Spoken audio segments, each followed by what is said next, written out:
देखो जी पहली आवाज़ तो मैं चंद मई इरफान खोसड़ साहब उन्होंने बेटी ਅੰਮ੍ਰਿਤਸਰ आई सी, तो मैनू यकीन नहीं आता यार है कितों आ गई। तो वो चलो मैंने मिली आ, मैं कहा ਅਸੀਂ ਤੁਹਾਡੇ ਪਾਪਾ ਦੇ ਫੈਨ ਨਹੀਂ ਭਰਾ ਵਾਂ, ਫੈਨ ਫੂਨ ਨੂੰ ਛੱਡੋ, ਅਸੀਂ ਭਰਾ ਵਾਂ। ਮੈਂ ਹੁਣ ਉਹਨਾਂ ਦੀ ਥੋੜੀ ਜੀ ਮਾਫੀ ਦੇ ਜਮੀਲ ਫਕਰੀ ਸਾਹਿਬ, ਤੁਸੀਂ ਨਹੀਂ ਹੈਗੇ, ਤੁਹਾਡਾ ਬੇਟਾ ਆਵਾਜ਼ ਤੁਹਾਡੀ ਕੱਢੇਗਾ, ਤੁਸੀਂ ਖੁਸ਼ ਹੁੰਦੇ ਸੀ ਤੇ ਮੈਨੂੰ ਟੇਪ ਰਿਕਾਰਡ ਵੀ ਲਾ ਕੇ ਦਿੱਤੀ ਸੀ, ਅੱਜ ਵੀ ਮੇਰੇ ਕੋਲ ਆ ਉਹ ਨਿਸ਼ਾਨੀ ਆ, ਤੇ ਖੁਸ਼ ਹੋ ਕੇ ਲਾ ਕੇ ਦਿੱਤੀ ਸੀ ਇਹਨਾਂ ਨੇ ਮੈਨੂੰ ਟੇਪ ਰਿਕਾਰਡ ਕਿ ਯਾਰ ਇੱਕ ਫਲਾਣੇ ਆ ਰਿਹਾ ਕੰਟਰੀ ਦੇ ਵਿੱਚ, ਉਹਦੇ ਕਹਿੰਦੇ ਦੀ ਮਸਤਾਨਾ ਹੈਗਾ। ਉਹਨਾਂ ਫਿਰ ਕਵੀ ਖਾਨ ਨਾਲ ਵੀ ਗੱਲ ਕੀਤੀ ਕਿ ਸਾਡੇ ਕੋਲ ਮਤਲਬ ਹੈਗਾ ਇਸ ਤਰ੍ਹਾਂ। ਮੈਂ ਹੁਣ ਉਹਨਾਂ ਦੀ ਆਵਾਜ਼ ਕੱਢਣ ਲੱਗਾ। ਅੱਛਾ ਜੀ, ਓਏ ਬਹੁਤਾ ਬੋਲਨੇ ਕਾ ਲੋੜ ਨਹੀਂ ਹੈ, कश्मीर मसले का हल कर दो। हाँ हाँ, भाई तू क्या समझता है, हम कश्मीर ले नहीं सकते क्या? हाँ क्यों नहीं ले सकते हो? जो लीडर पड़ेगा ना तेरे को मोदी, तू भी देखेगा क्या से नहीं देता है कश्मीर। हम तो ले लेंगे हमारा यार, सरदार भाई हमारे साथ है। बोलो बोलो क्या बात है, इनको कश्मीर चाहिए? हाँ जल्दी गाड़ी लेकर आओ। एक कभी खान साहब ਹੁਣ ਮੇਰੀ ਮਾਂ ਦਾ ਪਿੰਡ ਆ ਬਲਾਣੀ, ਮੈਂ ਤੁਹਾਨੂੰ ਗੱਲ ਦੱਸਣ ਲੱਗਾ। ਮੇਰੀ ਮਾਂ ਪਾਕਿਸਤਾਨੀ ਸੀ ਤੇ ਮੈਂ ਵੀ ਪਾਕਿਸਤਾਨੀ ਹੋਇਆ।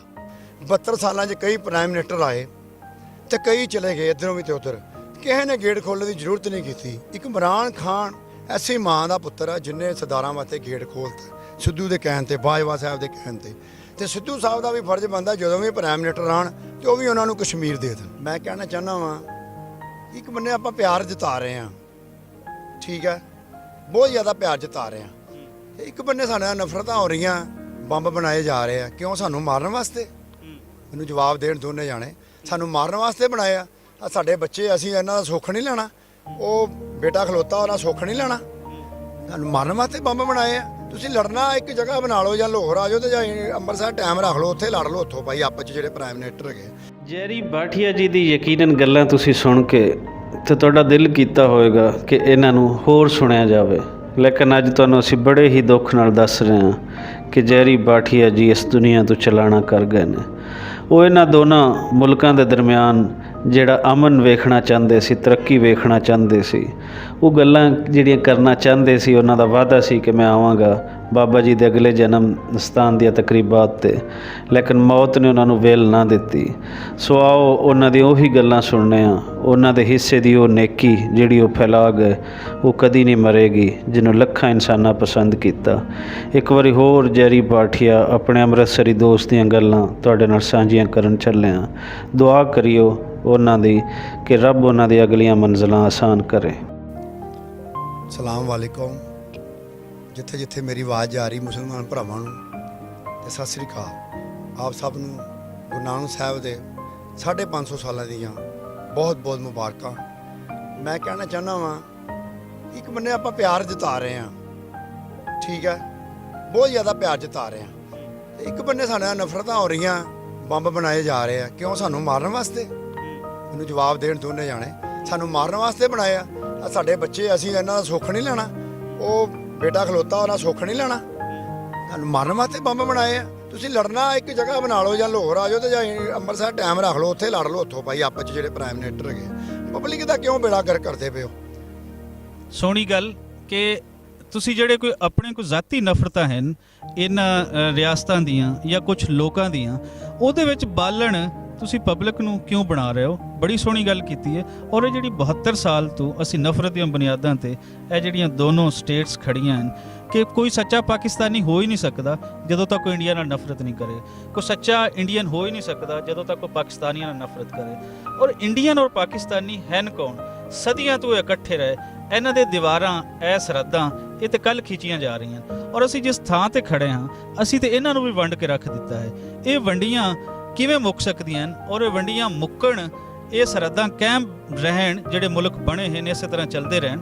ਲੇਕਿਨ ਉਹਦੇ ਵਿੱਚ ਕੀ ਕਹਿੰਦੇ ਹੋ ਕਿ ਕੀ ਹੋਣਾ ਚਾਹੀਦਾ ਹੈ ਕਿ ਬਾਬਾ ਨਾਨਕ ਦਾ ਜਿਹੜੀ ਅਸੀਂ ਇੱਥੇ ਖੜ੍ਹੇ ਹਾਂ, ਉਹਨਾਂ ਦਾ ਅਸਲ ਪੈਗਾਮ ਇਸ ਪੂਰੀ ਧਰਤੀ ਦੇ ਲੋਕਾਂ ਤੱਕ ਪਹੁੰਚੇ? ਮੈਂ ਜੀ ਇਮਰਾਨ ਖਾਨ ਸਾਹਿਬ ਨੂੰ ਵਧਾਈ ਦੇਵਾਂਗਾ। ਮਾਂ ਨੇ ਤੁਹਾਡੇ ਵਰਗਾ ਪੁੱਤਰ ਨਹੀਂ ਜੰਮਣਾ। ਇਮਰਾਨ ਖਾਨ, 5 ਇਮਰਾਨ ਖਾਨ ਹੁੰਦੇ ਪੂਰੇ ਪਾਕਿਸਤਾਨ। 72 ਸਾਲਾਂ 'ਚ ਕਈ ਪ੍ਰਾਈਮ ਮਿਨਿਸਟਰ ਆਏ ਤੇ ਕਈ ਚਲੇ ਗਏ ਇੱਧਰੋਂ ਵੀ ਤੇ ਉੱਧਰ, ਕਿਸੇ ਨੇ ਗੇਟ ਖੋਲ੍ਹਣ ਦੀ ਜ਼ਰੂਰਤ ਨਹੀਂ ਕੀਤੀ। ਇੱਕ ਇਮਰਾਨ ਖਾਨ ਐਸੀ ਮਾਂ ਦਾ ਪੁੱਤਰ ਆ ਜਿਹਨੇ ਸਰਦਾਰਾਂ ਵਾਸਤੇ ਗੇਟ ਖੋਲ੍ਹਤਾ, ਸਿੱਧੂ ਦੇ ਕਹਿਣ ਤੇ, ਬਾਜਵਾ ਸਾਹਿਬ ਦੇ ਕਹਿਣ ਤੇ। ਤੇ ਸਿੱਧੂ ਸਾਹਿਬ ਦਾ ਵੀ ਫਰਜ਼ ਬਣਦਾ ਜਦੋਂ ਵੀ ਪ੍ਰਾਈਮ ਮਿਨਿਸਟਰ ਆਉਣ ਤੇ ਉਹ ਵੀ ਉਹਨਾਂ ਨੂੰ ਕਸ਼ਮੀਰ ਦੇ ਦੇਣ। ਬਿਲਕੁਲ ਬੜੀ ਸੋਹਣੀ ਗੱਲ ਕੀਤੀ ਕਿ ਅਸੀਂ ਹੁਣ ਜਿਹੜੀਆਂ ਦੋਨੋਂ ਰਿਆਸਤਾਂ ਹਨ ਉਹਨਾਂ ਨੂੰ ਕੁਝ ਦੇਣਾ ਪਏਗਾ ਤੇ ਕੁਝ ਲੈਣਾ ਪਏਗਾ। ਇਹ ਜਿਹੜੀ ਯਕਤਰਫਾ ਪਾਲਿਸੀ ਹੈ ਇਹ ਨਾ ਤੇ ਮੁਲਕਾਂ ਦੇ ਵਿਚਕਾਰ ਚੱਲ ਸਕਦੀ ਹੈ, ਨਾ ਕਿਸੇ ਕੁਝ ਅਫਰਾਦ ਦੇ ਦਰਮਿਆਨ ਚੱਲ ਸਕਦੀ ਹੈ। ਤੇ ਜੈਰੀ ਬਾਠੀਆ ਜੀ ਇਹ ਦੱਸੋ ਕਦੋਂ ਆਣਾ ਹੋਇਆ ਇਸ ਥਾਂ ਤੇ, ਪਾਕਿਸਤਾਨ ਕਦੋਂ ਆਣਾ? ਅਸੀਂ 5 ਤਰੀਕ ਦੇ ਆਏ ਹਾਂ ਜੀ, ਤੇ ਸਾਨੂੰ ਪਾਕਿਸਤਾਨ ਆਉਣ ਵਾਲੇ ਬੜੀਆਂ ਮੁਸ਼ਕਲਾਂ ਝੱਲਣੀਆਂ ਪੈਂਦੀਆਂ। ਮੈਂ ਅਰਦਾਸ ਕਰਨੀ ਆਇਆ ਵਾਂ, ਠੀਕ ਆ। ਮੈਂ ਬਾਜਵਾ ਸਾਹਿਬ ਨੂੰ ਅਰਦਾਸ ਬੇਨਤੀ ਕਰਦਾ, ਰਿਕੁਐਸਟ ਕਰਦਾ ਇੱਥੋਂ, ਬਾਜਵਾ ਸਾਹਿਬ ਮੈਂ ਤੁਹਾਡੇ ਨਾਲ ਭੰਗੜਾ ਪਾਣਾ। ਉਹਨੇ ਜੱਫੀ ਪਾਈ ਨਾ, ਉਹ 10 ਜੱਫੀਆਂ ਤੁਸੀਂ ਉਹਦੇ ਨਾਲ ਪਾ ਲੈਂਦੇ, 9 ਹੋਰ ਪਾਉਂਦੇ ਤੇ ਉਹ ਵੀ ਗੇਟ ਖੋਲ ਜਾਂਦੇ। ਮੈਂ ਤੁਹਾਡੇ ਨਾਲ ਭੰਗੜਾ ਪਾਣਾ, ਮੇਰਾ ਕੀ ਵਿਗਾੜ ਲੈਣਗੇ, ਮੈਨੂੰ ਅੰਦਰ ਦੇ ਦੇਣਗੇ ਨਾ, ਇੰਡੀਆ ਵਾਲੇ ਦੇ ਦੇਣ, ਕੋਈ ਗੱਲ ਨਹੀਂ। ਮੈਂ ਸਿਵਲਨ ਆ, ਉਹ ਲੀਡਰ ਆ। ਮੈਂ ਕਹਿੰਦਾ ਜਿਹੜੇ ਪਾਕਿਸਤਾਨੀ ਜੇਲ੍ਹਾਂ 'ਚ ਬੰਦੇ ਨੇ, ਹੈਂ, ਜਿਹੜੇ ਇੰਡੀਆ ਦੀ ਜੇਲ੍ਹਾਂ 'ਚ ਰੁਲਦੇ ਪਏ, ਉਹਨਾਂ ਦਾ ਕੀ ਕਸੂਰ ਆ? ਉਹਨਾਂ ਨੂੰ ਮਾਫੀ ਦੇ ਦਿਓ। 50 ਸਾਲ ਹੋ ਗਏ, ਉਹ ਆਪਣੇ ਪਰਿਵਾਰ ਜਾਵੇ। ਤੁਸੀਂ ਇੱਕ ਦਿਨ ਹੀ ਕੱਢ ਕੇ ਜੇਲ੍ਹ 'ਚ ਦਿਖਾਓ, ਹੈਂ, ਇੱਕ ਦਿਨ ਹੀ ਕੱਢ ਕੇ ਦਿਖਾਓ। ਉਹਨਾਂ ਨੂੰ ਅੰਦਰ ਛੱਡਣਾ ਚਾਹੀਦਾ। 550 ਸਾਲਾਂ ਤੇ ਜੇਲ੍ਹਾਂ ਖਾਲੀ ਕਰ ਦਿਓ, ਇੰਡੀਆ ਦੀਆਂ ਤੇ ਪਾਕਿਸਤਾਨ ਦੀਆਂ। ਮੋਦੀ ਸਾਹਿਬ ਨੂੰ ਮੈਂ ਕਹਿਣਾ ਚਾਹੁੰਦਾ, ਮੋਦੀ ਸਾਹਿਬ ਨਾ ਆਪਾਂ ਧਮਕੀਆਂ ਲਾਈਏ ਕਿਸੇ ਨੂੰ, ਬਾਰ-ਬਾਰ ਧਮਕੀਆਂ ਲਾਈ ਜਾਣਾ, ਕੋਈ ਛੋਟਾ ਨਹੀਂ ਹੁੰਦਾ ਬੰਦਾ, ਹੈਂ। ਤੁਸੀਂ ਹਰ ਕੋਈ ਨੂੰ ਕਦੇ ਨਫ਼ਰਤਾਂ ਪਾਉਂਦੇ ਹੋ, ਪਿਆਰ ਜਤਾਓ। ਤੁਸੀਂ ਨਹੀਂ ਜੇ ਪਿਆਰ ਜਤਾਉਂਦੇ ਤੁਸੀਂ ਪਿੱਛੇ ਹੋ ਜਾਓ, ਪਿੱਛੇ ਹੋ ਜਾਓ। ਆਪਾਂ ਇਹਨਾਂ ਨਾਲ ਰਲ ਜਾਂਦੇ ਆ ਫਿਰ ਮੁਸਲਮਾਨਾਂ ਨਾਲ, ਹੋਰ ਕੀ ਆ, ਹੈਂ। ਜਿਹੜੇ ਸਾਨੂੰ ਪਿਆਰ ਜਤਾਉਂਦੇ ਪਏ ਆ, ਤੁਸੀਂ ਨਫ਼ਰਤਾਂ ਪਾਉਂਦੇ ਹੋ, ਸਾਡੀ ਇੰਨੀ ਰਿਸਪੈਕਟ ਕਰਨ ਦੇ ਆ, ਹੈਂ, ਪੂਰੇ ਪਾਕਿਸਤਾਨ ਦੇ ਵਿੱਚ, ਹੈਂ। ਤੇ ਤੁਸੀਂ ਮਤਲਬ ਜੇ ਲੜਨਾ ਆਪ 'ਚ ਲੜੋ। ਬੰਬ ਬਣਾਏ ਸਾਨੂੰ ਮਾਰਨ ਵਾਸਤੇ ਬਣਾਏ ਹੋ, ਕਿਉਂ ਮੈਨੂੰ ਜਵਾਬ ਦਿਓ। ਕਦੀ ਨਾ ਕਦੀ ਮੈਂ ਹੁਣ ਬੋਲਿਆ ਵਾਂ, ਇਹ ਨਾ ਹੋਵੇ ਕਿ ਪਬਲਿਕ ਦਾ ਦਿਮਾਗ ਖਰਾਬ ਹੋ ਜਾਏ ਉੱਧਰੋਂ ਤੇ ਇੰਡੀਆ 'ਚੋਂ, ਤੇ ਤੁਹਾਨੂੰ ਚੁੱਕ ਕੇ ਲਾ ਜਾਣ। ਨਹੀਂ ਤੇ ਬਾਜ ਆ ਜਾਓ। ਮੈਂ ਸਹੀ ਕਹਿੰਦਾ ਜੇ, ਮੈਂ ਤੁਹਾਨੂੰ ਪਿਆਰ ਨਾਲ ਵੀ ਕਹਿੰਦਾ ਜੇ, ਕਦੀ ਮੈਂ ਬੋਲਿਆ ਨਹੀਂ। ਮੈਂ ਵੀ 30 ਸਾਲਾਂ ਸੋਚ ਰਿਹਾ ਮੈਂ ਕਦੀ ਬੋਲਣਾ ਵਾਂ, ਪਰ ਹੁਣ ਨਹੀਂ ਮੈਂ ਡਰਦਾ। ਜਦੋਂ ਬਾਬਾ ਨਾਨਕ ਹੋਏਗਾ ਨਾ, ਤੁਸੀਂ ਮੇਰਾ ਕੁਛ ਨਹੀਂ ਵਿਗਾੜ ਸਕਦੇ। ਮੈਂ ਤੁਹਾਨੂੰ ਦੋਨਾਂ ਨੂੰ ਕਹਿੰਦਾ ਮੈਂ ਆਵਾਂਗਾ, ਬਾਰ-ਬਾਰ ਆਵਾਂਗਾ ਪਾਕਿਸਤਾਨ, ਬੋਲਾਂਗਾ, ਅਰਦਾਸ ਕਰਾਂਗਾ ਦਾਤਾ ਦਰਬਾਰ ਸਾਹਿਬ ਦੇ। ਮੈਨੂੰ ਕਿਹਾ ਸੀ ਕਿ ਪਾਕਿਸਤਾਨ ਬੀਬੀਆਂ ਦੇ ਅਰਦਾਸ ਕਰੋ ਸਰਦਾਰ ਜੀ, ਇੱਕ ਤਾਲਾ ਮਾਰ ਦਿਓ। ਮੈਂ ਕਿਹਾ ਮੈਂ 100 ਤਾਲੇ ਮਾਰ ਦਾਂਗਾ। ਪਾਕਿਸਤਾਨ ਬੀਬੀਆਂ ਨੂੰ ਕਹਾਂਗਾ ਤੇਰੇ ਫਕੀਰ ਆ ਗਿਆ, ਇੱਕ ਮੰਗਤਾ ਆ ਗਿਆ, ਤੇ ਪਾਕਿਸਤਾਨ ਬੀਬੀਆਂ ਕਸ਼ਮੀਰ ਦਾ ਮਸਲਾ ਹੱਲ ਕਰਦੇ। ਮੁਸਲਮਾਨ ਦੇ ਆਂਦੇ ਸਰਦਾਰ ਆਏ ਅੱਜ, ਮੈਂ 100 ਤਾਲੇ ਮਾਰਨ ਨੂੰ ਤਿਆਰ, ਆਪਣੇ ਹੱਥੀਂ ਖੋਲਾਂਗਾ। ਦਾਤਾ ਸਾਹਿਬ ਅੱਗੇ ਵੀ ਮੈਂ ਅਰਦਾਸ ਕਰਾਂਗਾ ਕਿ ਦਾਤਾ ਸਾਹਿਬ ਮਸਲਾ ਹੱਲ ਹੋਣਾ ਚਾਹੀਦਾ। ਤੁਸੀਂ ਕਰਨਾ ਵਾ, ਜਿਸ ਤਰ੍ਹਾਂ ਤੁਸੀਂ ਇਹ ਹੱਲ ਕਰਾਇਆ ਨਾ ਬਾਬੇ ਨਾਨਕ ਨੇ, ਇਸ ਤਰ੍ਹਾਂ ਤੁਸੀਂ ਕਰਾਓ। ਵਾਹ ਵਾਹ, ਮਜ਼ਾ ਆ ਗਿਆ ਗੱਲ ਸੁਣ ਕੇ ਕਿ ਤੁਸੀਂ ਜਿਹੜਾ ਇੱਕ ਪੰਜਾਬੀ ਹੈ, ਉਹ ਚਾਹੇ ਉੱਧਰ ਦਾ ਹੈ, ਇੱਧਰ ਦਾ ਹੈ, ਦੁਨੀਆ ਦੇ ਵਿੱਚ ਜਿੱਥੇ ਵੀ ਬੈਠਾ ਹੈ, ਉਹਨੇ ਅਗਰ ਖੁਸ਼ੀ ਦਾ ਇਜ਼ਹਾਰ ਕਰਨਾ ਹੈ ਤੇ ਸਭ ਤੋਂ ਵੱਡੀ ਉਹਦੀ ਖੁਸ਼ੀ ਦਾ ਇਜ਼ਹਾਰ ਹੁੰਦਾ ਹੈ ਭੰਗੜਾ ਪਾ ਕੇ। ਸੋ ਜੈਰੀ ਜੀ, ਕਮਰ ਜਵੇਦ ਬਾਜਵਾ ਸਾਹਿਬ ਜਿਹੜੇ ਸਾਡੇ ਆਰਮੀ ਚੀਫ ਹਨ, ਉਹਨਾਂ ਦੇ ਨਾਲ ਭੰਗੜਾ ਪਾਉਣਾ ਚਾਹੁੰਦੇ ਹਨ, ਔਰ ਇਹ ਮੈਸੇਜ ਅਗਰ ਸਾਡਾ ਉਹਨਾਂ ਤੱਕ ਪਹੁੰਚੇ ਤੇ ਇਹਨਾਂ ਦੀ ਇਹ ਖਾਹਿਸ਼ ਹੈ, ਇਹ ਮੁਹੱਬਤ ਹੈ, ਇਹ ਬਿਲਕੁਲ ਉਹਨਾਂ ਤੱਕ ਆਪਣੀ ਚਾਹੀਦੀ ਹੈ। ਔਰ ਉਸ ਤੋਂ ਅੱਗੇ ਵੱਧ ਕੇ ਜਿਹੜਾ ਉਹਨਾਂ ਨੇ ਕਿਹਾ ਕਿ ਮੋਦੀ ਸਾਹਿਬ ਦੇ ਬਾਰੇ ਇੱਕ ਮੈਸੇਜ ਦਿੱਤਾ, ਬਿਲਕੁਲ ਸਾਨੂੰ ਆਪਣੀਆਂ ਸਫਾਂ ਦੇ ਵਿੱਚ ਵੇਖਣਾ ਪੈਣਾ ਹੈ ਕਿ ਨਫ਼ਰਤ ਕਿੱਥੋਂ ਆ ਰਹੀ ਹੈ, ਨਫ਼ਰਤ ਦੇ ਉਹ ਰਸਤੇ ਕਿਹੜੇ ਹਨ ਜਿੱਥੋਂ ਇਹ ਨਫ਼ਰਤ ਫੁੱਟ ਰਹੀ ਹੈ, ਤੇ ਸਾਨੂੰ ਉਹ ਰਾਹ ਬੰਦ ਕਰਨੇ ਪੈਣੇ ਨੇ। ਇਸ ਤਰ੍ਹਾਂ ਨਹੀਂ ਹੁੰਦਾ ਕਿ ਇੱਕ ਸਾਈਡ ਤੋਂ ਮੁਹੱਬਤ ਹੋਵੇ, ਦੂਸਰੀ ਤੋਂ ਨਫ਼ਰਤ ਹੋਵੇ, ਉਹ ਫਿਰ ਕੁਝ ਦੇਰ ਹੀ ਚੱਲ ਪੈਂਦੀ ਹੈ। ਸੋ ਪਾਕਿਸਤਾਨ ਨੇ ਜੋ ਇਹ ਵੱਡਾ ਕੰਮ ਕੀਤਾ, ਅਸੀਂ ਇਹ ਚਾਹਾਂਗੇ ਉਸ ਸਰਕਾਰ ਤੋਂ ਵੀ ਕਿ ਉਹ ਵੀ ਕੋਈ ਇਸ ਤਰ੍ਹਾਂ ਦਾ ਪੋਜ਼ਿਟਿਵ ਜੈਸਚਰ ਦੇਵੇ। ਔਰ ਉਹ ਪੋਜ਼ਿਟਿਵ ਜੈਸਚਰ ਕੀ ਹੋ ਸਕਦਾ ਹੈ, ਇਹ ਅਸੀਂ ਜੈਰੀ ਉਹਨਾਂ ਤੋਂ ਪੁੱਛਦੇ ਹਾਂ ਕਿ ਇਹ ਦੋਨੋਂ ਮੁਲਕਾਂ ਦੇ ਵਿੱਚ ਜਿਸ ਤਰ੍ਹਾਂ ਗੱਲ ਕਰ ਰਹੇ ਨੇ, ਇਹਨਾਂ ਮੁਲਕਾਂ ਨੂੰ ਜ਼ਮੀਨੀ ਹਕਾਇਕ ਨੂੰ ਬਹੁਤ ਅੱਛੀ ਤਰ੍ਹਾਂ ਸਮਝਦੇ ਨੇ। ਐਸਾ ਕੀ ਹੋਣਾ ਚਾਹੀਦਾ ਹੈ ਕਿ ਇਹ ਦੋਨੋਂ ਮੁਲਕ ਨਫ਼ਰਤਾਂ ਛੱਡ ਕੇ ਤੇ ਹੋਰ ਨੇੜੇ ਆ ਸਕਣ? ਹੁਣ ਮੇਰੀ ਮਾਂ ਦਾ ਪਿੰਡ ਆ ਬਲਾਣੀ, ਮੈਂ ਤੁਹਾਨੂੰ ਗੱਲ ਦੱਸਣ ਲੱਗਾ। ਮੇਰੀ ਮਾਂ ਪਾਕਿਸਤਾਨੀ ਸੀ ਤੇ ਮੈਂ ਵੀ ਪਾਕਿਸਤਾਨੀ ਹੋਇਆ। ਮੈਂ ਬਲਾਣੀ ਪਿੰਡ ਗਿਆ, ਮੈਨੂੰ ਇੰਨੀ ਕੁ ਰਿਸਪੈਕਟ ਕੀਤੀ। ਜੇ ਮੇਰੇ ਵੀਰ ਸੌਰੀ ਤੁਹਾਨੂੰ ਕੱਟ ਰਹੀਆਂ ਹਾਂ, ਇਹ ਪਿੰਡ ਕਿਹੜੇ ਜ਼ਿਲ੍ਹੇ, ਕਿਹੜੀ ਤਹਿਸੀਲ? ਸਰਾਏ ਆਲਮਗੀਰ ਦੇ ਲਾਗੇ ਪਿੰਡ ਬਲਾਣੀ ਆ, ਦਰਿਆ ਜਿਲਮ ਦੇ ਕੋਲ। ਮੈਂ ਆਪਣੀ ਫੈਮਿਲੀ ਲਾ ਕੇ ਗਿਆ ਸੀ। ਮੁਸਲਮਾਨਾਂ ਨੇ ਮੈਨੂੰ ਦਿੱਤੀ ਆ ਰਿਸਪੈਕਟ, ਨਹੀਂ ਦਿੱਤੀ ਆ ਕਿ ਮੇਰੇ ਅਥਰੂ ਆ ਗਏ। ਮੈਨੂੰ ਉਸੇ ਵੇਲੇ ਬੁਲਾ ਕੇ ਉੱਪਰ ਕੋਠੇ ਉੱਤੇ, ਹਰ ਘਰ ਚੁੱਲ੍ਹਾ ਸੀ। ਮੇਰੀ ਮਾਂ ਦਾ ਪਿੰਡ ਸੀ, ਮੇਰੀ ਮਾਂ ਪਾਕਿਸਤਾਨੀ ਤੇ ਮੈਂ ਵੀ ਪਾਕਿਸਤਾਨੀ ਹੋਇਆ। ਕਿਉਂ ਦੋਸਤੋ, ਮੇਰਾ ਪਿਓ ਵੀ ਪਾਕਿਸਤਾਨੀ ਸੀ ਤੇ ਮੈਂ ਵੀ ਪਾਕਿਸਤਾਨੀ ਖੂਨ ਚੋਂ ਆ। ਤੇ ਤੁਹਾਨੂੰ ਪਤਾ ਫਿਰ ਦਲੇਰੀ ਆ ਹੀ ਜਾਂਦੀ ਆ। ਫਿਰ ਵੇਖ ਕੇ ਖਰਬੂਜੇ ਨੇ ਵੇਖ ਕੇ ਖਰਬੂਜਾ ਰੰਗ ਬਦਲ ਜਾਂਦਾ। ਜੋ ਜੱਟ ਆ ਨਾ, ਤੇ ਜੱਟ ਦਾ ਪਰਛਾਵਾਂ ਹੁਣ ਮੇਰੇ ਤੇ ਵੀ ਪੈ ਗਿਆ, ਮੈਂ ਤੁਹਾਨੂੰ ਦੱਸਾਂ। ਤੇ ਫਿਰ ਹੁਣ ਮੈਂ ਵੀ ਫਿਰ ਜੱਟਾਂ ਵਾਲੇ ਕੰਮ ਕਰਨੇ ਆ। ਉਦਾਂ ਮੈਂ ਭਾਟੀਆਂ ਵਾਂ, ਆਪਾਂ ਭਾਟੀਆਂ ਵਾਂ, ਸਾਡਾ ਕੱਪੜੇ ਦਾ ਕੰਮ ਹੁੰਦਾ, ਪਰ ਆਪਾਂ ਕੰਮ ਇਹੋ ਜਿਹਾ ਕਰੀਏ ਕਿ ਪਤਾ ਲੱਗ ਜੇ। ਬਲਾਣੀ ਪਿੰਡ ਵਾਲਾ, ਉਹ ਬਿਲਾਣੀ ਪਿੰਡ ਦੀ ਕੋਈ ਜਿਹੜੀ ਤੁਹਾਡੀ ਮਾਤਾ ਦਾ ਪਿੰਡ ਹੈ, ਉਹਦੇ ਬਾਰੇ ਸਾਨੂੰ ਕੋ ਦੱਸੋ ਕਿ ਲੋਕ ਕਿਵੇਂ ਮਿਲੇ, ਕਦੋਂ ਤੁਸੀਂ ਗਏ, ਕੀ ਹੋਇਆ? ਮੈਂ ਜੀ ਕਾਫੀ ਸਾਲ ਪਹਿਲਾਂ ਗਿਆ ਸੀ। ਉਹਦੇ ਡਾਕਟਰ ਸਾਹਿਬ ਆ, ਫਿਰ ਇੱਕ ਸਰਪੰਚ ਸੀ। ਮੈਂ ਸਰਪੰਚ ਸਾਹਿਬ ਨੂੰ ਕਿਹਾ ਮੇਰੀ ਮਾਂ ਦਾ ਪਿੰਡ ਆ। ਉਹ ਬੜਾ ਮਜ਼ਾਕ ਜਿਹਾ ਆਇਆ, ਕਮੇਡੀ ਹੋਈ। ਮੈਂ ਸਰਪੰਚ ਸਾਹਿਬ ਇੱਥੇ ਜਿੰਨੇ ਪੈਸਾ ਮਿਲਦਾ ਖਾਇਓ ਨਾ, ਇੱਥੇ ਲਾਓ, ਉੱਥੇ ਮਸਜਿਦ ਵੀ ਉਹਨੂੰ ਵੀ ਅੱਛੀ ਬਣਾਓ। ਮੇਰੀ ਤਾਂ ਮਨ ਦੀ ਖੁਆਇਸ਼ ਆ ਕਿ ਉੱਥੇ ਬਲਾਣੀ ਪਿੰਡ ਇੱਕ ਯੂਨੀਵਰਸਿਟੀ ਹੋਵੇ। ਜੀ ਤੁਸੀਂ ਦੱਸ ਰਹੇ ਸੀ ਆਪਣੀ ਮਾਂ ਜੀ ਦੇ ਪਿੰਡ ਬਿਲਾਣੀ, ਜਿਹੜਾ ਸਰਾਏ ਆਲਮਗੀਰ ਜਰਮ ਕੋਲ ਹੈ, ਉੱਥੇ ਤੁਸੀਂ ਕਦੋਂ ਗਏ ਤੇ ਉੱਥੇ ਕੀ ਹੋਇਆ? ਮੈਂ ਜੀ ਕਾਫੀ ਸਾਲ ਪਹਿਲਾਂ ਗਿਆ ਸੀ। ਮੈਂ ਸੋਚਿਆ ਵੀ ਨਹੀਂ ਕਿ ਮੈਨੂੰ ਇੰਨੀ ਰਿਸਪੈਕਟ ਕਰਨਗੇ। ਮੈਂ ਕਿਹਾ ਮੈਨੂੰ ਕਿਤੇ ਮਾਰਨ ਕੁੱਟਣਾ ਹੋ ਸਕਦਾ, ਚਾਹ ਵੀ ਨਾ ਪਿਆਉਣ। ਉਹਨਾਂ ਨੇ ਇੰਨਾ ਕੁ ਪਿਆਰ ਦਿੱਤਾ, ਭੁੱਖ ਹੀ ਨਹੀਂ ਲੱਗਣ ਦਿੱਤੀ ਉਹਨਾਂ ਨੇ। ਮੈਂ ਫਿਰ ਸਾਰੇ ਘਰ 'ਚ ਗਿਆ, ਬੜੀ ਇੱਜ਼ਤ ਕੀਤੀ ਉਹਨਾਂ ਨੇ, ਮੇਰੀ ਬੜੀ ਇੱਜ਼ਤ ਕੀਤੀ। ਅੱਜ ਵੀ ਉਹ ਮੇਰੇ ਕੋਲ ਪਿਆਲੇ ਪਏ ਨੇ ਜਿਹੜੇ ਮੈਨੂੰ ਮੇਰੇ ਵੀਰ ਨੇ ਦਿੱਤੇ ਸੀ ਚਾਹ ਪੀਣ ਵਾਸਤੇ। ਮੈਂ ਅੱਜ ਵੀ ਉਹ 'ਚ ਚਾਹ ਪੀ ਦੇਣਾ। ਤੇ ਫਿਰ ਇੱਕ ਮੈਨੂੰ ਉਹਨਾਂ ਨੇ ਇੱਕ ਪਜਾਮਾ ਕਮੀਜ਼ ਸੀ, ਉਹ ਵੀ ਮੈਂ ਦਿਲ ਨਾਲ ਲਾ ਕੇ ਰੱਖਿਆ, ਭਾਵੇਂ ਉਹ ਪੁਰਾਣਾ ਹੋ ਗਿਆ ਪਰ ਮੈਨੂੰ ਯਾਦ ਆ ਜਾਂਦੀ ਬਲਾਣੀ ਪਿੰਡ ਦੀ। ਇਹਨਾਂ ਲੀਡਰਾਂ ਦੀ ਖਾਤਰ, ਡਾਕੂਆਂ ਦੀ ਖਾਤਰ ਮੈਂ ਆਪਣੇ ਪਿੰਡ ਨਹੀਂ ਜਾ ਸਕਿਆ।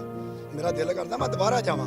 ਮੇਰੇ ਬੱਚੇ ਕਹਿੰਦੇ ਪਾਪਾ ਦਾਦੀ ਦੇ ਪਿੰਡ ਨਹੀਂ ਜਾਣਾ। ਮੈਂ ਕਿਹਾ ਪੁੱਤਰ ਇਹਨਾਂ ਡਾਕੂਆਂ ਨੇ ਨਹੀਂ ਸਾਨੂੰ ਜਾਣ ਦੇਣਾ, ਹੈਂ ਸਾਨੂੰ ਜਾਣ ਨਹੀਂ ਦੇਣਾ, ਮੈਂ ਕਿਤਨਾ ਜਾਈਏ। ਮੇਰੀ ਵੀ ਖੁਆਇਸ਼ ਹੈ ਮੇਰੀ ਮਾਂ ਦਾ ਪਿੰਡ ਵਧੀਆ ਬਣੇ। ਇਮਰਾਨ ਖਾਨ ਸਾਹਿਬ, ਮੈਂ ਤੁਹਾਨੂੰ ਇੱਕ ਬੇਨਤੀ ਕਰਨਾ ਚਾਹੁੰਦਾ, ਉੱਥੇ ਵੀ ਇੱਕ 4 ਲਾਈਨ ਹੋ ਜਾਵੇ, ਉੱਥੇ ਵੀ ਇੱਕ ਮੈਡੀਕਲ ਕਾਲਜ ਬੱਚੀਆਂ ਵਾਸਤੇ, ਬੇਟੀਆਂ ਵਾਸਤੇ ਇੱਕ ਕਾਲਜ ਖੋਲ੍ਹਿਆ ਜਾਵੇ। ਮਤਲਬ ਕਾਫੀ ਸੁਧਾਰ ਦਿਓ। ਮੈਂ ਵੀ ਯਾਦ ਰੱਖਾਂ ਜੇ ਅਸੀਂ ਵੀ ਇੰਨਾ ਕੁਛ ਤੁਸੀਂ ਕੀਤਾ ਤੇ ਉੱਥੇ ਮੇਰੀ ਮਾਂ ਦਾ ਪਿੰਡ ਵੀ ਸੁਧਾਰਨਾ ਚਾਹੀਦਾ। ਇਹ ਵੀ ਮੇਰੀ ਖੁਆਇਸ਼ ਆ। ਮੈਂ ਇੱਕ ਟਿਕਟ ਨਿਕਲਦੀ ਹੈ ਇੰਡੀਆ 'ਚ, ਉਹ 2-2.5 ਕਰੋੜ ਦਾ ਨਾਮ ਹੁੰਦਾ। ਮੈਂ ਕਿਹਾ ਜਦੋਂ ਨਿਕਲ ਗਿਆ ਨਾ, ਉਹ ਸਾਰੇ ਪੈਸੇ ਮੈਂ ਆਪਣੀ ਮਾਂ ਦੇ ਪਿੰਡ ਲਾਣੇ ਬਲਾਣੀ ਦੇ, ਕਿਉਂਕਿ ਮੇਰੀ ਮਾਂ ਦਾ ਪਿੰਡ ਵੀ ਇਹੋ ਜਿਹਾ ਪਿੰਡ ਬਣੇ ਕਿ ਲੋਕੀ ਯਾਦ ਰੱਖਣ, ਵਾਰ-ਵਾਰ ਵੇਖਣ ਨਾਲ। ਵਾਹ ਵਾਹ ਵਾਹ ਵਾਹ। ਸੌਰੀ ਮੈਂ ਤੁਹਾਨੂੰ ਕੱਟਾਂਗਾ ਇੱਥੇ ਕਿ ਮਨਮੋਹਨ ਸਿੰਘ ਜਿਹੜੇ ਸਾਬਕ ਭਾਰਤੀ ਵਜ਼ੀਰ ਆਜ਼ਮ ਹਨ, ਉਹਨਾਂ ਦਾ ਪਿੰਡ ਹੈ ਚਕਵਾਲ ਦੇ ਵਿੱਚ। ਉਹ ਆਪਣੇ ਪਿੰਡ ਨੂੰ ਅੱਜ ਤੱਕ ਨਹੀਂ ਭੁੱਲੇ ਜਿੱਥੇ ਉਹ ਜੰਮੇ ਜਾਏ ਹਨ। ਔਰ ਇਹਨਾਂ ਦੀ ਮਾਂ ਜੀ ਜਿੱਥੇ ਜੰਮੇ ਹਨ, ਇਹ ਉੱਥੇ ਨਹੀਂ ਜੰਮੇ। ਇਹ ਪਾਰਟੀਸ਼ਨ ਤੋਂ ਬਾਅਦ ਇਹ ਅੰਮ੍ਰਿਤਸਰ ਦੇ ਨੇੜੇ ਜੈਰੀ ਪਾਠੀਆ ਜੀ ਉੱਥੇ ਜੰਮਦੇ ਨੇ। ਲੇਕਿਨ ਮਾਂ ਦਾ ਪਿੰਡ, ਮਾਂ ਦੀ ਜ਼ਬਾਨ, ਮਾਂ ਦੇ ਜਿਹੜੇ ਰਿਸ਼ਤੇਦਾਰ ਹਨ, ਨਾਨਕੇ, ਉਹ ਕਿੰਨਾ ਉਹਨਾਂ ਨਾਲ ਪਿਆਰ ਹੁੰਦਾ ਹੈ, ਇਹ ਪਾਠੀਆ ਜੀ ਸਾਨੂੰ ਦੱਸ ਰਹੇ ਹਨ। ਕੁਝ ਹੋਰ ਦੱਸੋ ਕਿ ਉੱਥੋਂ ਦੇ ਲੋਕਾਂ ਦੇ ਬਾਰੇ, ਲੋਕਾਂ ਦੇ ਮਿਲਣੀ ਕਿਸ ਤਰ੍ਹਾਂ ਸੀ? ਉਹਨਾਂ ਨੂੰ ਇਹ ਪਤਾ ਸੀ ਕਿ ਸਾਡਾ ਬਣਿਆ ਆ ਗਿਆ? ਕਿਉਂਕਿ ਸਾਡੇ ਪੰਜਾਬ ਦੀ ਰੀਤ ਹੈ ਕਿ ਜਿੱਥੋਂ ਦੀ ਧੀ ਹੋਵੇ ਉਹ ਪੂਰੇ ਪਿੰਡ ਦੀ ਹੈ, ਤਾਂ ਪੂਰੇ ਪਿੰਡ ਦੀ ਧੀ ਹੈ। ਵੇਖੋ ਜੀ, ਉਹ ਪਿੰਡ ਅਸਲ ਮੇਰੇ ਨਾਨਕੇ ਉੱਥੋਂ ਹੀ ਗਿਣੇ ਜਾਂਦੇ, ਇੰਡੀਆ 'ਚ ਨਹੀਂ ਗਿਣੇ ਜਾਂਦੇ। ਅਸਲ ਨਾਨਕੇ ਮੇਰੇ ਉਹ ਆ। ਤੇ ਮੈਂ ਨਾਨਕੇ ਪਰਿਵਾਰ ਗਿਆ, ਮੈਨੂੰ ਇੰਨੀ ਖੁਸ਼ੀ ਹੋਈ। ਰਿਸ਼ਤੇਦਾਰਾਂ ਨੇ ਇੰਨੀ ਇੱਜ਼ਤ ਕੀਤੀ ਜਿੰਨੀ ਨਾਨਕੇ ਪਿੰਡ ਮੁਸਲਮਾਨ ਭਰਾਵਾਂ ਨੇ ਮੇਰੀ ਕੀਤੀ ਆ। ਤੇ ਮੇਰਾ ਵੀ ਫਰਜ਼ ਬਣਦਾ ਸੀ। ਮੈਂ ਆਪਣੀ ਮਾਂ ਨੂੰ ਕਹਿੰਦਾ ਹੁੰਦਾ ਸੀ, ਮਾਂ ਜੇ ਮੌਕਾ ਮਿਲਿਆ ਨਾ ਤੇ ਤੇਰਾ ਪੁੱਤਰ ਭਾਵੇਂ ਮਰ ਜਾਏਗਾ ਕਸ਼ਮੀਰ ਪਿੱਛੇ, ਤੇ ਮੈਂ ਕਸ਼ਮੀਰ ਦਾ ਮਸਲਾ ਹੱਲ ਕਰਾ ਦਿਆ। ਕਦੀ ਜਾ ਆਵੇ ਜਾ, ਤੂੰ ਸੁਆਹ ਕਰਨਾ, ਚਾਹੇ ਮਾਂ ਦਾ ਪੰਪ ਸਮਝ ਲਓ ਤੇ ਚਾਹੇ ਉਂਗਲ ਸਮਝ ਲਓ। ਮੈਂ ਕਿਹਾ ਮਾਂ ਤੇਰੇ ਨਾਲ ਵਾਧਾ ਰਿਹਾ। ਮੈਂ ਆਪਣੀ ਮਾਂ ਨਾਲ ਬੜਾ ਪਿਆਰ ਕਰਦਾ ਸੀ ਤੇ ਮੇਰੀ ਮਨ ਦੀ ਖੁਆਇਸ਼ ਆ। ਮੈਂ ਕਿਹਾ ਮਾਂ ਤੂੰ ਰਵੇਂ ਚਾਹੇ ਨਾ ਰਵੇਂ, ਡੈਥ ਹੋ ਗਈ ਮੇਰੀ ਮਾਂ ਦੀ, ਜੇ ਉਹ ਵੇਖਦੀ ਤੇ ਨਹੀਂ ਖੁਸ਼ ਹੁੰਦੀ। ਮੈਂ ਕਿਹਾ ਜੇ ਤੂੰ ਮਾਂ ਰਵੇ ਨਾ ਰਵੇਂ, ਬਲਾਣੀ ਪਿੰਡ ਇਹੋ ਜਿਹਾ ਬਣਾ ਦੇਵਾਂਗੇ ਕਿ ਤੂੰ ਯਾਦ ਰੱਖੇਂਗੀ। ਭਾਵੇਂ ਮੈਂ ਪੈਰੇ ਨਾ ਫੜ ਲਵਾਂ ਇਮਰਾਨ ਖਾਨ ਸਾਹਿਬ ਦੇ। ਇਮਰਾਨ ਖਾਨ ਮੈਨੂੰ ਜੋ ਮਰਜ਼ੀ ਕਰਨਾ ਪਿਆ, ਤੇਰਾ ਪਿੰਡ ਜਿਹੜਾ ਹੈ ਉਹ ਮੈਂ ਸੰਵਾਰਨਾ ਹੈ। ਵਾਹ ਕਿਆ ਸੁਪਨਾ ਹੈ ਜੈਰੀ ਜੀ। ਤੁਸੀਂ ਤੇ ਉਹ ਜਿਹੜੀ ਨਵਜੋਤ ਸਿੰਘ ਸਿੱਧੂ ਦੇ ਬਾਜਵਾ ਸਾਹਿਬ ਜੱਫੀ ਪਾਈ ਸੀ ਨਾ, ਉਹ ਤੁਸੀਂ ਮੈਨੂੰ ਵੀ ਰੋਣ ਦਿਵਾ ਦਿੱਤਾ ਹੈ। ਤੇ ਮੇਰਾ ਦਿਲ ਕਰਦਾ ਹੈ ਕੋਈ ਜੱਫੀ। ਹਾਂ ਹਾਂ ਹਾਂ, ਇਹ ਹੈ ਮਾਂ ਦੇ ਨਾਲ ਮੁਹੱਬਤ। ਜਦੋਂ ਅਸੀਂ ਕਹਿੰਦੇ ਆ ਨਾ ਸਾਡੀ ਪੰਜਾਬੀ ਮਾਂ ਬੋਲੀ ਹੈ, ਤੇ ਉਹਦੇ ਪਿੱਛੇ ਇਹ ਜਜ਼ਬਾ ਹੁੰਦਾ ਹੈ ਕਿ ਤੁਹਾਡੇ ਦੁਨੀਆ ਦੇ ਵਿੱਚ ਤੁਹਾਡਾ ਲੱਖਾਂ ਦਾ ਕਰੋੜਾਂ ਦਾ ਨੁਕਸਾਨ ਹੋ ਜਾਏ, ਤੁਸੀਂ ਨਹੀਂ ਰੋਂਦੇ ਹੋ। ਲੇਕਿਨ ਤੁਸੀਂ ਰੋਂਦੇ ਹੋ ਆਪਣੀ ਮਾਂ ਦੀ ਖਾਤਰ, ਆਪਣੇ ਉਹ ਪਿੰਡ ਦੀ ਉਸ ਜਨਮ ਭੂਮੀ ਦੇ ਬਾਰੇ ਜਿਨ੍ਹਾਂ ਨਾਲ ਤੁਹਾਡੀਆਂ ਰੂਟਸ ਜੁੜੀਆਂ ਹੁੰਦੀਆਂ ਹਨ। ਔਰ ਇਹ ਇਹਨੂੰ ਕੱਟੇ ਹੋਏ, ਜਿਹੜਾ ਕੱਟਿਆ ਗਿਆ ਇੱਧਰ ਦੇ ਪੰਜਾਬੀਆਂ ਨੂੰ, ਉੱਧਰ ਦੇ ਨੂੰ ਇੱਧਰ ਜ਼ਬਰਦਸਤੀ ਸੁੱਟਿਆ ਗਿਆ, ਉਹ ਜ਼ਖਮ ਕਿਤਨੇ ਤਾਜ਼ਾ ਹਨ, ਉਹ ਜ਼ਖਮ ਕਿਤਨੇ ਲੰਬੇ ਚਲੇ ਹਨ, ਇਹ ਤੁਹਾਨੂੰ ਜੈਰੀ ਜੀ ਦੀ ਗੱਲ ਸੁਣ ਕੇ ਪਤਾ ਲੱਗ ਰਹੀ ਹੈ। ਵੇਖੋ ਜੀ, ਹਰ ਇੱਕ ਨੂੰ ਮਾਂ ਪਿਆਰੀ ਹੁੰਦੀ ਹੈ। ਮੈਂ ਵੀ 2 ਬੱਚਿਆਂ ਦਾ ਪਿਓ ਹਾਂ। ਜੋ ਮਾਂ ਪਿਆਰ ਕਰਦੀ ਹੈ ਨਾ ਆਪਣੀ ਬੇਟੀ ਨਾਲ, ਮਾਂ ਨਾਲ ਹੀ ਬੇਟੀ ਸੀਕ੍ਰੇਟ ਗੱਲ ਕਰ ਸਕਦੀ, ਪਿਓ ਨਾਲ ਨਹੀਂ ਕਰ ਸਕਦੀ। ਤੇ ਮਾਂ ਨੇ ਮੈਨੂੰ ਵੀ ਬੜਾ ਪਿਆਰ ਕੀਤਾ। ਮੈਂ ਕਿਹਾ ਮਾਤਾ, ਮਾਂ ਜਿਹਨੂੰ ਅੰਮੀ ਦੇ ਕਹਿ ਦਿੰਦੇ ਆ ਲੈਂਗ ਵਿੱਚ, ਮਾਂ ਮੈਂ ਬਲਾਣੀ ਜਾਵਾਂ ਤੇ ਉਹ ਹੁਣ ਮੈਨੂੰ ਪਾਣੀ ਨਾ ਪੁੱਛਣ, ਉਹ ਕਹਿੰਦੀ ਜਾ ਆਵੇ ਜਾ, ਹੱਥਾਂ ਨੇ ਚੁੱਕ ਲੈਣੀ। ਇਹ ਹੋ ਸਕਦਾ? ਮੈਂ ਕਿਹਾ ਕੀ ਪਤਾ ਮੁਸਲਮਾਨ ਮੈਨੂੰ ਕਹਿਣ ਤੂੰ ਕੀ ਲੈਣ ਇੱਥੇ ਆਇਆ ਵਾ, ਪਰ ਮੈਨੂੰ ਕਿਹਾ ਮੈਨੂੰ ਮਾਣ ਆ, ਮੈਨੂੰ ਸਰਦਾਰ ਹੋਣ ਕਰਕੇ ਕੁਛ ਨਹੀਂ ਕਹਿਣਗੇ। ਹੈਂ ਤੇ ਮੈਂ ਜਦੋਂ ਵੇਖਿਆ ਫਿਰ ਉੱਥੇ ਮੈਂ ਬਜ਼ੁਰਗ ਨੂੰ ਕਿਹਾ ਗੱਲ, ਮੈਂ ਦਮੇ ਸ਼ਾਹ ਦਾ ਦੋਤਰਾ, ਅੱਜ ਵੀ ਸਾਡੇ ਨਾਨਾ ਜੀ ਦਾ ਉੱਥੇ ਨਾਂ ਲਿਖਿਆ, ਸੇਵਾ ਕਰਾਈ। ਦਮੇ ਸ਼ਾਹ ਬੜਾ ਮਸ਼ਹੂਰ ਆ। ਫਿਰ ਇੱਕ ਸਾਨੂੰ ਮੁਸਲਮਾਨੀ ਸਾਡੀ ਭੈਣ ਨੇ ਦੱਸਿਆ ਕਿ ਤੁਹਾਡੀ ਇੱਕ ਮਾਸੀ ਹੋਰ ਹੁੰਦੀ ਸੀ ਤੇ ਇੱਕ ਸ਼ਾਣੀ ਮਾਸੀ ਇੱਕ ਹੋਰ ਸੀ। ਤੇ ਸਾਡੀ ਮਾਂ ਜਿਹੜੀ 16 ਸਾਲ ਉਮਰ ਸੀ ਜਦੋਂ ਇੱਥੇ ਆਈ। ਕੀ ਨਾਂ ਸੀ ਮਾਂ ਜੀ ਦਾ? ਸਾਡੀ ਮਾਸੀ ਦਾ। ਮਾਂ ਜੀ ਦਾ, ਤੁਹਾਡੀ ਮਾਂ ਜੀ ਦਾ? ਮੇਰੀ ਮਾਂ ਦਾ ਨਾਂ ਜਿਹੜਾ ਹਰਬੰਸਪੁਰਾ ਆਉਂਦਾ ਨਾ, ਜਦੋਂ ਵਾਗੇ ਬਾਰਡਰ ਆਈਏ, ਉਹ ਮੇਰੀ ਮਾਂ ਦਾ ਨਾਂ ਹਰਬੰਸ ਕੌਰ। ਮੈਨੂੰ ਬੜਾ ਮਾਣ ਆ ਕਿ ਲਾਹੌਰ ਦੇ ਲਾਗੇ ਹਰਬੰਸਪੁਰਾ, ਉਸ ਨਾਂ ਤੇ ਮੇਰੀ ਮਾਂ ਦਾ ਪਿੰਡ ਹੈਗਾ। ਤੇ ਮੈਂ ਕਹਿੰਦਾ ਨਾ ਮਾਂ ਤੇਰਾ ਪਿੰਡ ਵੀ ਬਣਿਆ ਹੀ ਬੋਲੇ ਜਦੋਂ ਮੈਂ ਪਾਕਿਸਤਾਨ ਆਇਆ ਤੇ ਮਾਂ ਨਾਲ ਖੁੱਲੀਆਂ ਗੱਲਾਂ ਹੀ ਫਰੈਂਕਲੀ ਜਿੱਤ ਮੈਂ ਹਾਂ ਖੁਸ਼ ਤੇ ਨਾ ਮੈਂ ਖੁਸ਼ ਰਹਿਣਾ ਹਰ ਵੇਲੇ ਹੱਸਣਾ ਖੇਡਣਾ ਮਨ ਕਾ ਚਾਓ ਪੰਜਾਬੀਆਂ ਦਾ ਕਹਿਣਾ ਆਪਾਂ ਸੜੇ ਭੁੱਜੇ ਨਹੀਂ ਹੈਗੇ ਮਤਲਬ ਖੁਸ਼ ਰਹਿਣਾ ਹੁਣ ਡਰਾਮੇ ਵੇਖਣ ਵੀ ਜਾਈਦਾ ਕਿੰਨਾ ਪਿਆਰ ਆ ਕਿਹੜਾ ਨਹੀਂ ਮੇਰਾ ਜਾਣਦਾ ਮੈਂ ਨਰਗਿਸ ਨਾਲ ਵੀ ਭੰਗੜਾ ਪਾਇਆ ਉਦੋਂ ਮੈਂ ਗਿਆ ਸਾਂ ਤੇ ਮੋਟੀ ਮੇਰੀ ਵੀ ਨਾਲ ਸੀ ਮੈਂ ਕਿਹਾ ਵੇ ਨਰਗਿਸ ਨੇ ਬੁਲਾਇਆ ਸੀ ਚਲੋ ਉਹ ਕਹਿੰਦੀ ਨਹੀਂ ਕੋਈ ਗੱਲ ਨਹੀਂ ਅਸੀਂ ਭੰਗੜਾ ਪਾਇਆ ਉਹਲੇ ਬਸੰਤ ਸੀ ਫਿਰ ਜੀਓ ਚੈਨਲ ਨੇ ਉਹ ਰਿਲੀਜ਼ ਕੀਤੀ ਸੀ ਤੇ ਮੈਨੂੰ ਬੜਿਆ ਨੇ ਕਿਹਾ ਅੱਜ ਤੁਹਾਡਾ ਭੰਗੜਾ ਆਂਦਿਆ ਤੇ ਵੇਖੋ ਕਿੰਨੇ ਉੱਥੇ ਜਿੰਨੇ ਆਰਟਿਸਟ ਆ ਨਾ ਬੜੇ ਖੁਸ਼ ਆ ਵਿਚਾਰਿਆਂ ਬੱਬੂ ਬਰਾਸ ਮੇਰਾ ਯਾਰ ਸੀ ਖਾਸ ਕਰਕੇ ਜਮੀਲ ਫਕਰੀ ਸਾਹਿਬ ਇਰਫਾਨ ਖੋਸੜ ਮੈਂ ਉਹਨਾਂ ਦੀਆਂ ਆਵਾਜ਼ਾਂ ਵੀ ਕੱਢਾਂਗਾ ਨਕਲ ਵੀ ਕਰਕੇ ਤੁਹਾਨੂੰ ਸੁਣਾਵਾਂਗਾ ਉਹਨਾਂ ਨੂੰ ਮੈਂ ਬੜੀ ਮੁਹੱਬਤ ਕਰਦਾ ਬਹੁਤ ਜ਼ਿਆਦਾ ਤੇ ਅਸੀਂ ਹੁਣ ਵੀ ਡਰਾਮੇ ਵੇਖਣ ਜਾਣਾ ਇਹ ਕਹਿੰਦੇ ਆ ਕਿ ਤੁਹਾਡਾ ਵੀਜ਼ਾ ਕੈਂਸਲ ਹੈ ਜੀ ਤੁਸੀਂ ਜਾ ਨਹੀਂ ਸਕਦੇ ਵੀਜ਼ਾ ਲੱਗਾ ਵਾ ਤੁਹਾਨੂੰ ਖੜਨਾ ਨਹੀਂ ਪੰਜਾ ਸਾਹਿਬ ਮੈਂ ਕਿਹਾ ਮੈਂ ਲਾਹੌਰ ਜਾਵਾਂਗਾ ਭਾਵੇਂ ਇੰਡੀਆ ਦੀ ਵੀ ਪੁਲਿਸ ਮਗਰ ਲਾ ਲਓ ਫੜ ਸਕਦੇ ਤੇ ਫੜ ਲਓ ਮੈਂ ਡਰਾਮਿਆਂ ਨਾਲ ਜੋ ਵੀ ਮਿਲਣਾ ਮੈਂ ਵੀ ਇੱਕ ਆਰਟਿਸਟ ਹਾਂ ਗੁਲੂਕਾਰ ਹਾਂ ਮੈਂ ਵੀ ਡਰਾਮੇ ਸਟੇਜ ਕਰਦਾ ਰਿਹਾ ਤੇ ਜੇ ਆਪਾਂ ਇਮਰਾਨ ਖਾਨ ਸਾਹਿਬ ਬੱਸਾਂ ਭਰ ਭੇਜੀਏ ਆਰਟਿਸਟਾਂ ਦੀਆਂ ਤੇ ਸਾਡੇ ਵੀ 4 ਪੈਸੇ ਉੱਥੇ ਕਮਾ ਸਕਦੇ ਨੇ ਅੰਮ੍ਰਿਤਸਰ ਤੁਹਾਡੀ ਪਾਕਿਸਤਾਨੀਆਂ ਦੀ ਵਜ੍ਹਾ ਨਾਲ ਜੇ ਚੱਲ ਮੇਰਾ ਪੁੱਤ ਫਿਲਮ ਚੱਲੀ ਹੈ ਨਾ ਮੈਂ 4 ਵਾਰੀ ਵੇਖੀ ਇੰਨੀ ਕਿ ਤਾੜੀ ਵੱਜੀ ਠਾਕੁਰ ਸਾਹਿਬ ਨੇ ਡਾਇਲੌਗ ਬੋਲਿਆ ਕਿ ਜਿਹੜੇ 2 ਮੁਲਕ ਹੈਗੇ ਨਾ ਇਹ ਦੂਸਰੇ ਮੁਲਕ ਸਾਨੂੰ ਵੰਡਣਾ ਚਾਹੁੰਦੇ ਆ ਪਿਆਰ ਅਸੀਂ ਆਪਸ ਚ ਰਲ ਜੀਏ ਨਾ ਤੇ ਕੋਈ ਮੁਲਕ ਸਾਡੇ ਕੰਟਰੀ ਇਤਨਾ ਕਰਨਾ ਨਹੀਂ ਚਾਹੁੰਦਾ ਮੈਂ ਕਹਿੰਦਾ ਤਾੜੀ ਵੱਜੀ ਮੇਰੇ ਹੱਥੋਂ ਨਿਕਲ ਗਈ ਇੱਕ ਬੰਦਾ ਕਹਿੰਦਾ ਵਾਹ ਭਾਵੇਂ ਉਹਨੇ ਸ਼ਰਾਬ ਪੀਤੀ ਸੀ ਪਰ ਉਹਨੇ ਤਾਰੀਫ ਕੀਤੀ ਠਾਕੁਰ ਸਾਹਿਬ ਦੀ ਉਹਦੇ ਵਿੱਚ ਅਮਰਿੰਦਰ ਨੇ ਜਿਹੜੀ ਖੂਬਸੂਰਤ ਗੱਲ ਕੀਤੀ ਹੈ ਨਾ ਕਿ ਪੰਜਾਬੀਆਂ ਨੂੰ ਲੜਾਉਣਾ ਕਿਹੜਾ ਔਖਾ ਹੈ ਤੇ ਉਹ ਸੁਣ ਕੇ ਤੇ ਉਹਦੇ ਪਿੱਛੇ ਜਿਹੜੀ ਇੱਕ ਹਿਸਟਰੀ ਬਣਦੀ ਹੈ ਉਹ ਬਿਲਕੁਲ ਸਾਨੂੰ ਰਵਾ ਦਿੰਦੀ ਹੈ ਕਿ ਵਾਕਈ ਪੰਜਾਬੀਆਂ ਨੂੰ ਲੜਾਉਣਾ ਕਿਹੜਾ ਔਖਾ ਹੈ ਅਸੀਂ ਪੰਜਾਬੀ ਬੜੇ ਲੜੇ ਆ ਲੇਕਿਨ ਹੁਣ ਪੰਜਾਬੀਆਂ ਨੂੰ ਅਕਲ ਆਣੀ ਚਾਹੀਦੀ ਹੈ ਦੋਵਾਂ ਪਾਸੇ ਦੇ ਪੰਜਾਬੀਆਂ ਨੂੰ ਤੇ ਪੰਜਾਬੀਓ ਕਦੋਂ ਤੱਕ ਲੜਨਾ ਹੈ ਬਸ ਨਾ ਕਰ ਦਈਏ ਹੁਣ ਕਿਉਂਕਿ ਜਿਸ ਦਿਨ ਪੰਜਾਬ ਨਾਲ ਲੜਿਆ ਉਸ ਦਿਨ ਤਾਂ ਮਸਲਾ ਹੀ ਖਤਮ ਹੋ ਜਾਏਗਾ ਕਿਉਂਕਿ ਲੜਾਇਆ ਤਾਂ ਪੰਜਾਬੀਆਂ ਨੂੰ ਹੀ ਜਾਂਦਾ ਜੀ ਤੁਸੀਂ ਕੁਝ ਸਾਨੂੰ ਦੱਸ ਰਹੇ ਸੀ ਜਮੀਲ ਫਕਰੀ ਹੋਰਾਂ ਬਾਰੇ ਤੇ ਉਹਨਾਂ ਦੇ ਬਾਰੇ ਕੁਝ ਦੱਸੋ ਤੇ ਉਹਨਾਂ ਦੇ ਕਹਿ ਰਹੇ ਸੀ ਕਿ ਮੈਂ ਕਾਪੀ ਬੜੀ ਅੱਛੀ ਕਰਦਾ ਵੇਖੋ ਜੀ ਜਮੀਲ ਫਕਰੀ ਸਾਹਿਬ ਮੇਰੇ ਬੱਚਿਆਂ ਨਾਲ ਵੀ ਬੜੀ ਇੱਜ਼ਤ ਕਰਦੇ ਸੀ ਮੇਰੇ ਨਾਲ ਵੀ ਬੜੀ ਇੱਜ਼ਤ ਕਰਦੇ ਆ ਮੈਂ ਕਹਿੰਦਾ ਕਿਉਂ ਉਹਨੂੰ ਰੱਬ ਲੈ ਗਿਆ ਉਹਨੂੰ ਕਿਉਂ ਲੈ ਗਿਆ ਹੈਂ ਏਡੇ ਵਧੀਆ ਬੰਦੇ ਉਹ ਵਿਚਾਰੇ ਨੇ ਜਦੋਂ ਅਸੀਂ ਜਾਣਾ ਉਹਦੇ ਘਰ ਮੈਂ ਕਿਹਾ ਯਾਰ ਏਡਾ ਵੱਡਾ ਐਕਟਰ ਹੈਗਾ ਤੇ ਕੀ ਪਤਾ ਸਾਨੂੰ ਕਿਤਨਾ ਮਿਲੇਗਾ ਕਿਤਨਾ ਡੀਲ ਕਰੇਗਾ ਮੈਂ ਗਿਆ ਤੇ ਮੈਨੂੰ ਛੱਡਣ ਆਇਆ ਗੁਰਦੁਆਰੇ ਤੱਕ ਜਿੱਥੇ ਅਸੀਂ ਰਹਿੰਦੇ ਹਾਂ ਮੈਨੂੰ ਛੱਡਣ ਆਇਆ ਤੇ ਉਹਨੂੰ ਸਲੂਟ ਮਾਰੀ ਜਾਣ ਮੈਂ ਕਿਹਾ ਮੈਨੂੰ ਮਾਰਨ ਦੇ ਕਹਿੰਦਾ ਉਸਤਾਦ ਜੀ ਤੁਹਾਨੂੰ ਵੀ ਮਾਰਨ ਦੇ ਉਹ ਵੀ ਖੁਸ਼ਦਿਲ ਬੰਦਾ ਸੀ ਫਿਰ ਤੇ ਪਾਨਾ ਵਾਲਾ ਹੈਗਾ ਲਾਗੇ ਤੇ ਉਹਨੇ ਐਂ ਬੁਲਾਇਆ ਹੋਰ ਵੀ ਬੜੇ ਬੰਦਿਆਂ ਨੇ ਤੇ ਮੈਂ ਕਿਹਾ ਮੈਨੂੰ ਜਮੀਲ ਸਾਹਿਬ ਮੇਰੇ ਕਰਕੇ ਕਹਿੰਦਾ ਆਹੋ ਤੁਹਾਡੇ ਕਰਕੇ ਮੇਰੀ ਟੋਰ ਹੈਗੀ ਆ ਉਹ ਮਤਲਬ ਵੀ ਖੁਸ਼ਦਿਲ ਹੈਗੇ ਸੀ ਬੜੇ ਜ਼ਿਆਦਾ ਤੇ ਉਹਨੇ ਕਹਿੰਦਾ ਸਾਗ ਬਣਾ ਪਰ ਮੈਂ ਚਲੋ ਮੇਰੀ ਇੱਜ਼ਤ ਕਰਦੇ ਸੀ ਸਾਡੇ ਕੋਲ ਟਾਈਮ ਘੱਟ ਹੁੰਦਾ ਸੀ ਮੈਂ ਕਿਹਾ ਜਮੀਲ ਸਾਹਿਬ ਮੈਂ ਇੱਕ ਹਾਜ਼ਰੀ ਲਾਣਾ ਮੈਨੂੰ ਕਾਫੀ ਸਾਲਾਂ ਬਾਅਦ ਪਤਾ ਲੱਗਾ ਕਿ ਜਮੀਲ ਸਾਹਿਬ ਦੀ ਡੈਥ ਹੋ ਗਈ ਮੈਂ ਕਿਹਾ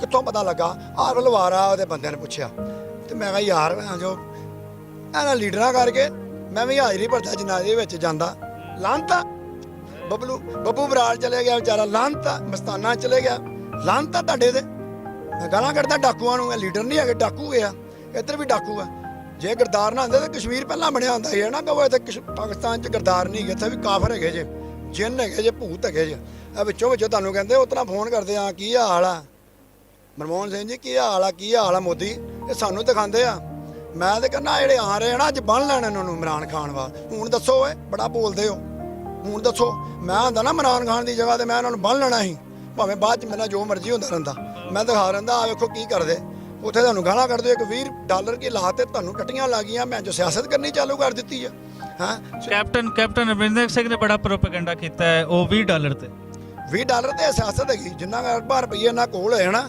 ਮੈਂ ਕਹਿੰਦਾ ਮੈਨੂੰ ਇੱਕ ਦਿਨ ਪ੍ਰਧਾਨ ਮੰਤਰੀ ਬਣਾ ਦੇਣ ਇੱਕ ਦਿਨ ਸਭ ਕੁਝ ਮੈਂ ਸਿੱਖਿਆ ਇਨਕਲਾਬ ਫਿਲਮ ਬਣੀ ਸੀ ਨਾ ਅਮਿਤਾਭ ਬਚਨ ਤੇ ਸਾਰੀਆਂ ਗੱਲਾਂ ਅਮਿਤਾਭ ਬਚਨ ਕਰਕੇ ਹੀ ਮੈਂ ਅਮਿਤਾਭ ਬਚਨ ਦਾ ਬੜਾ ਵੱਡਾ ਫੈਨ ਚਲੋ ਮੈਂ ਮਿਲ ਨਹੀਂ ਸਕਿਆ ਮੈਂ ਕਿਹਾ ਅਮਿਤਾਭ ਬਚਨ ਨਾਲ ਵੀ ਮੈਂ ਮਿਲਾਂਗਾ ਜ਼ਰੂਰ ਐਸੀ ਗੱਲ ਨਹੀਂ ਸ਼ਾਮ ਨੂੰ ਆਪਣੇ ਆਪ ਹੀ ਬੁਲਾ ਲੈਣਾ ਉਹ ਵੀ ਅੱਛਾ ਉਹ ਪਹਿਲੀ ਗੱਲ ਉਹ ਸਾਈਡ ਤੇ ਹੋ ਜਾਏਗੀ ਅਸੀਂ ਗੱਲਾਂ ਸਾਡੇ ਕੋਲ ਇਤਨੀਆਂ ਹਨ ਕਿ ਅੱਜ ਇੱਕ ਪਿਟਾਰੀਆਂ ਨਹੀਂ ਆਉਂਦੀਆਂ ਜਿਵੇਂ ਖੁੱਲਦੀਆਂ ਜਾਂਦੀਆਂ ਉਹ ਇਸੇ ਤਰੀਕੇ ਜਿਵੇਂ ਕੋਈ ਵੱਡਾ ਸਟੋਰ ਰੂਮ ਹੁੰਦਾ ਨਾ ਤਾਂ ਉਹਦੇ ਤੇ ਭਰਾ ਹੋਇਆ ਹੁੰਦਾ ਤਾਂ ਉਹਦੇ ਜਾਂਦੇ ਹੋ ਤੁਸੀਂ ਮੁੱਦਤਾਂ ਬਾਅਦ ਤੇ ਉਹ ਵੇਖਦੇ ਹੋ ਇਹ ਸਾਡੇ ਵੀ ਦਿਲ ਜਿਹੜੇ ਨਾ ਪੰਜਾਬੀਆਂ ਦੇ ਯਜ਼ੇਨ ਸਟੋਰ ਹਨ ਇਹ ਚਾਹੇ ਅਸੀਂ ਇੱਥੇ ਪੂਰਾ ਦਿਨ ਖੜੇ ਰਹੀਏ ਗੱਲਾਂ ਨਹੀਂ ਮੁੱਕਣੀਆਂ ਤੇ ਉਹ ਜਿਹੜੀਆਂ ਜਮੀਲ ਫਕਰੀ ਸਾਹਿਬ ਬੱਬੂ ਬਰਾਲ ਦਾ ਤੁਸੀਂ ਕਹਿੰਦੇ ਹੋ ਕਿ ਮੈਂ ਉਹਨਾਂ ਦੀ ਪੈਰੋਡੀ ਬਹੁਤ ਅੱਛੀ ਕਰਨਾ ਉਹ ਵੀ ਕੋ ਸਾਨੂੰ ਸੁਣਾਓ ਅੱਛਾ ਜੀ ਉਹਨਾਂ ਦੀ ਆਵਾਜ਼ ਜੀ ਉਹਨਾਂ ਦੀ ਆਵਾਜ਼ ਵੇਖੋ ਜੀ ਪਹਿਲੀ ਆਵਾਜ਼ ਤੇ ਮੈਂ ਚੰਨ ਮਾਈ ਇਰਫਾਨ ਖੋਸੜ ਸਾਹਿਬ ਉਹਨਾਂ ਦੀ ਬੇਟੀ ਅੰਮ੍ਰਿਤਸਰ ਆਈ ਸੀ ਤੇ ਮੈਨੂੰ ਯਕੀਨ ਨਹੀਂ ਆਉਂਦਾ ਯਾਰ ਇਹ ਕਿੱਥੋਂ ਆ ਗਈ ਤੇ ਉਹ ਚਲੋ ਮੈਨੂੰ ਮਿਲੀ ਆ। ਮੈਂ ਕਿਹਾ ਅਸੀਂ ਤੁਹਾਡੇ ਪਾਪਾ ਦੇ ਫੈਨ ਨਹੀਂ, ਭਰਾ ਵਾਂ। ਫੈਨ ਫੂਨ ਨੂੰ ਛੱਡੋ,